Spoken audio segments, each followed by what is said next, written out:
ഒരു നാടിനെ മാറ്റിമറിക്കാൻ പറ്റുന്ന ഏറ്റവും ബെസ്റ്റ് വകുപ്പ് യഥാർത്ഥ വിദ്യാഭ്യാസമാണ്. കാലഹരണപ്പെട്ട ആശയങ്ങളും പുതിയ കാലഘട്ടത്തിൽ നടക്കാൻ പോകുന്ന മാറ്റങ്ങൾ തിരിച്ചറിയാതെ നമ്മുടെ കുട്ടികളെ പഴയ സിസ്റ്റങ്ങൾ കുത്തിക്കയറ്റി വെച്ച് പഠിപ്പിച്ച് ഭാവിയിൽ അവരെ എങ്ങനെ ജീവിക്കണമെന്ന് തിരിച്ചറിയാൻ പറ്റാത്ത ഒരു പഴയ സിസ്റ്റം ഇങ്ങനെ വിഷം പോലെ കുത്തിവെച്ച് കൊടുക്കുകയാണ്.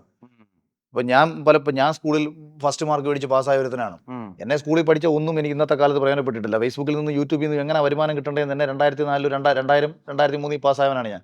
അപ്പം എന്നെ ആരും പഠിപ്പിച്ചു തന്നിട്ടില്ല. കാര്യം അന്നത്തെ തലമുറയിലെ അധ്യാപകർക്കോ വിദ്യാഭ്യാസ മന്ത്രിക്കോ ഒരിക്കലും അറിയാൻ കഴിയില്ലായിരുന്നു 2020 എന്താ സംഭവിക്കാൻ പോകുന്നതെന്ന്.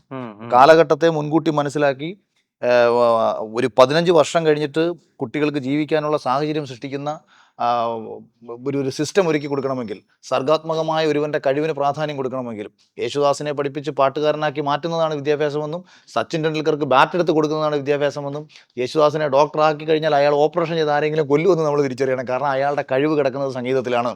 സച്ചിന് ബാറ്റാണ് കൊടുക്കേണ്ടതെന്നും സച്ചിനെ എഞ്ചിനീയർ ആക്കിയാൽ ചിലപ്പോൾ പണിയുന്ന ബിൽഡിംഗ് പൊളിഞ്ഞു വീഴുമെന്നും മനസ്സിലാക്കാനുള്ള ബോധം അധ്യാപകർക്ക് ഉണ്ടാവണം. ആ അധ്യാപകർക്ക് അത് ഉണ്ടാവണമെങ്കിൽ കൃത്യമായൊരു സിസ്റ്റം ആ അധ്യാപകനത് എത്തിക്കണം. കുട്ടികളെ സർഗാത്മകമായിട്ട് കഴിവ് തിരിച്ചറിഞ്ഞ് മുന്നോട്ട് കൊണ്ടുപോകുന്ന ഒരു വിദ്യാഭ്യാസം ഉണ്ടെങ്കിൽ മാത്രമേ യഥാർത്ഥ ഒരു ഭാവി രൂപപ്പെടുത്തിയെടുക്കാൻ പറ്റൂ. എത്ര മാർക്ക് കൊടുക്കും 10 വിദ്യാഭ്യാസ മന്ത്രി എന്ന നിലയ്ക്ക്? 0 താഴോട്ട് പിടിക്കും.